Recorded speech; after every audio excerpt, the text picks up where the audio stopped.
Salutations. Peut-être avez-vous vu le dernier épisode de Bébétopédie sur la chaîne de String Theory. J'ai eu le plaisir de parler un peu de l'hippocampe, petit poisson au faciès unique que l'on connaît bien, ou du moins que l'on croit bien connaître. Je vous invite à aller voir l'épisode où vous en apprendrez un peu plus sur des sujets que l'on aborde que trop peu quand on parle de cet animal. Car oui, je me suis bien gardé de vous parler du sujet qui nous vient automatiquement en tête quand on parle de ces animaux, la reproduction. En effet, il est vrai que c'est un cas assez unique dans le règne animal, c'est même d'ailleurs le seul connu à ce jour. Chez les hippocampes, la grossesse, c'est l'affaire de ces messieurs. En réalité, ce n'est pas seulement chez les hippocampes, mais dans toute la famille des syngnathidae, dont les hippocampes font partie, avec entre autres les vipères de mer et les dragons de mer. Chez ces animaux, c'est en effet les mâles qui portent la progéniture, mais avant cela, il faut que les partenaires passent par une parade nuptiale des plus gracieuses où mâles et femelles semblent danser côte à côte. Il s'agirait de ne pas passer à côté d'un peu de romantisme tout de même. C'est seulement après que la femelle va transférer ses œufs via son ovipositeur dans la poche du mâle qui les féconde immédiatement. Cette poche d'incubation dérivée du tissu abdominal est fonctionnellement équivalente à l'utérus des mammifères ou de certains reptiles, et de la même manière la poche va subir de nombreux changements morphologiques au cours de l'incubation, comprenant entre autres un épaississement, une vascularisation et une restructuration due au fait que les embryons s'enfoncent dans les tissus de la poche. On est très loin de la simple poche réceptacle quoi, vraiment on est sur quelque chose de beaucoup plus élaboré que ça. Mais la poche d'incubation varie énormément selon les espèces de cette famille, même entre les espèces étroitement apparentées. Cela étant dit, on retrouve certaines, fonctionnalités chez toutes les espèces, à savoir la protection mécanique de la progéniture, puisque transportée par le mâle en permanence, mais aussi l'immunoprotection, donc les petits à naître profitent de la protection immunitaire du père. La poche d'incubation peut aussi offrir en plus de cela l'élimination des déchets, des échanges gazeux et de nutriments, ainsi qu'un contrôle de la salinité. C'est le cas chez les hippocampes, où la poche entièrement fermée et située au niveau du torse offre un service 4 étoiles d'incubation. Bon, en prenant un peu de recul sur tout ça, on a l'impression que le père s'occupe d'absolument tout et que la mère finalement ne fait pas grand chose à part déposer ses ovocytes et se casser dardard. Il est vrai qu'une fois que la mère a déposé ses œufs, sa descendance n'est plus tellement son problème, c'est clairement une affaire de mâle tout ça. Cela étant dit, elle ne laisse pas seulement des ovocytes, elle a aussi préparé le goûter des enfants. En effet, la femelle produit les œufs et leur vitellus, qui est le jaune de l'œuf qui sert à nourrir les embryons pendant leur développement. Chez les mammifères placentaires, c'est le cordon ombilical qui permet les échanges de nutriments entre la mère et le fœtus, mais chez les poissons, il y en a pas. Et même si la poche paternelle permet les échanges de nutriments, il semble que ce ne soit pas absolument nécessaire pour le développement des embryons, même si ça reste quand même un gros plus. Des expériences ont en effet montré qu'un petit pourcentage des embryons peuvent survivre et se développer dans un environnement in vitro, donc sans le concours des échanges nutritionnels paternels. Attention, ça reste un petit pourcentage qui survit, mais bon, ça fonctionne quand même un peu sans, donc on peut en conclure que pour le développement de la progéniture, ces apports paternels ne sont pas absolument nécessaires. Bref, tout ça pour dire que le rôle de la mère dans la reproduction ne se limite pas que à déposer ses œufs.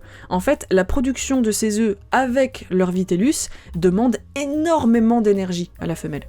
La production du sperme chez le mâle est beaucoup moins coûteuse. Par contre, le fait de porter les petits demande aussi de l'énergie au mâle, ce qui fait que chez les syngnathidae, le fait que la femelle produise les œufs et leur vitellus et que les mâles les portent relève d'un partage des coûts énergétiques presque parfaitement équilibré. Lors d'un accouplement, le mâle reçoit donc dans sa poche d'incubation entre 5 et 1800 œufs, selon les espèces de syngnathidae, qu'il va immédiatement féconder. Les petits vont alors profiter d'un environnement sécurisé et contrôlé, propice à leur bon développement, puis 2 à 3 semaines plus tard, ce sont des bébés aux airs d'adultes miniatures qui sont lâchés dans le grand monde sous-marin. Auparavant protégés par le giron paternel, ils devront se débrouiller seuls pour survivre. De son côté, le père, après avoir donné naissance à ses petits, devra aller se reposer pendant 2 à 3 mois pour se remettre de ce dur labeur qui a tellement coûté à son corps et qu'il a déchiré ses entrailles. Pas du tout! Le mâle, après avoir donné naissance à ses petits, pourra recevoir de nouveau les œufs d'une femelle après 1 heure. C'est qu'il se remet vite, le petit père. 1 heure! Vache! Bon, clairement, on le savait déjà, les mâles hippocampes et plus largement de la famille des syngnathidae passent pour les meilleurs papas de tout le règne animal, voire même de tout le vivant. Allez, tant qu'à faire dans la surenchère, de l'univers. Les meilleurs papas de l'univers. Oui. Sauf que vous savez pas tout. Une étude qui s'attarde sur les syngnates du Golfe, Syngnatus scoveli, a dévoilé le secret honteux de ces mâles aux allures de papa parfait. Chez ces animaux où le mâle porte les petits, ce sont les femelles qui courtisent et se disputent les faveurs des mâles. Et une fois que l'heureux élu est accepté par monsieur, elle laisse ses œufs à ses bons soins et s'en va pour de nouvelles aventures, assurée que sa descendance sera bien protégée. Sauf que c'est pas forcément gagné. Parce que le mâle a ses petites préférences. Il aime les grandes. Et si la demoiselle est un peu trop menue à son goût, mais qu'il a malgré tout partagé une danse sensuelle avec elle, certainement faute d'avoir de meilleures prétendantes, charmant, le second choix, il n'est pas forcément garanti que le fruit de leur rencontre soit si bien choyé que ce que la femelle espérait en quittant son amant d'un jour. En effet, il ne sera que partiellement investi dans sa mission et ne donnera naissance qu'à une fraction de la couvée. Déjà là, c'est pas Jojo, sous prétexte que la dame n'était pas à son goût, il ne va pas déployer toute l'énergie nécessaire pour que tous les petits se développent et arrive à terme.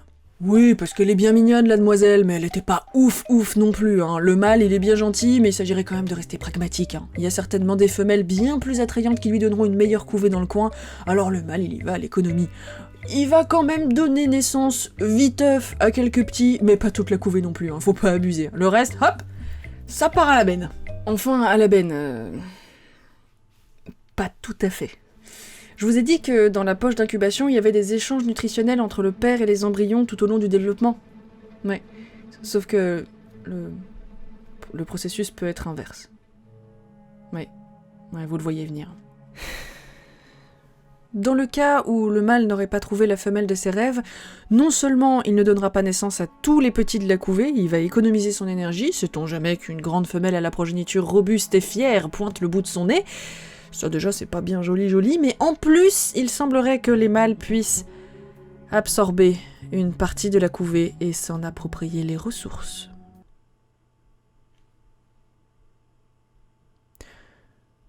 Donc, l'énergie de la pauvre petite femelle qui s'est saignée à produire ses œufs avec leur vitellus n'aura finalement servi en partie qu'à gaver le mâle de ressources pour porter par la suite la couvée d'une autre femelle bien plus intéressante aux yeux de ce goujat.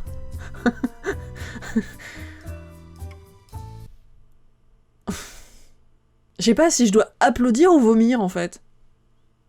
Ce sont des animaux, ils n'ont pas la morale humaine, yes, mais quand même. Est-ce que j'ai le droit de juger pour rire? Oui, bah, je juge. Messieurs les cingnates, c'est moche. N'approuve pas votre comportement aquatique. Non. Alors bon, en conclusion, on va leur retirer leur médaille de meilleur père de l'univers, hein, parce que même s'il y en a qui font très très bien leur job, les mâles cingnatidés, des fois c'est pas les pères de l'année, quoi, hein, c'est... Avec l'histoire que je viens de vous raconter, je pense que c'est le moins qu'on puisse dire, hein. Bah écoutez, ça faisait longtemps que j'avais pas détruit une idée reçue mignonne sur un animal, moi, tiens. Bah ça m'avait manqué. N'hésitez surtout pas à partager cette vidéo, et puis surtout à parler de cette anecdote aux enfants fans de l'univers océanique, genre la petite sirène, tout ça. Je pense qu'ils seront ravis d'apprendre tout ça. Je vais essayer d'être un peu plus régulière sur la chaîne. Alors, c'est le moment de donner de la force. N'hésitez pas à commenter, partager, à vous abonner, à activer la cloche des notifications. C'est la première fois que je le dis sur cette chaîne, je suis émue. Mettez un pouce bleu si cette vidéo vous a plu. Et n'hésitez pas aussi à passer sur Tipeee si vous voulez. Voilà, c'est cool. Merci. Voilà qui est dit. Eh bien écoutez, cet épisode est à présent terminé. Quant à nous, on se retrouve bientôt pour de nouvelles histoires.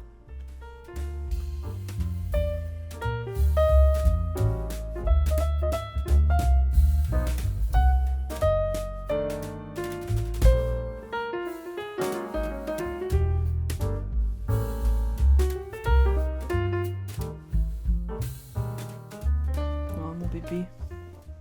Oh oui. Pardon. Excusez-moi.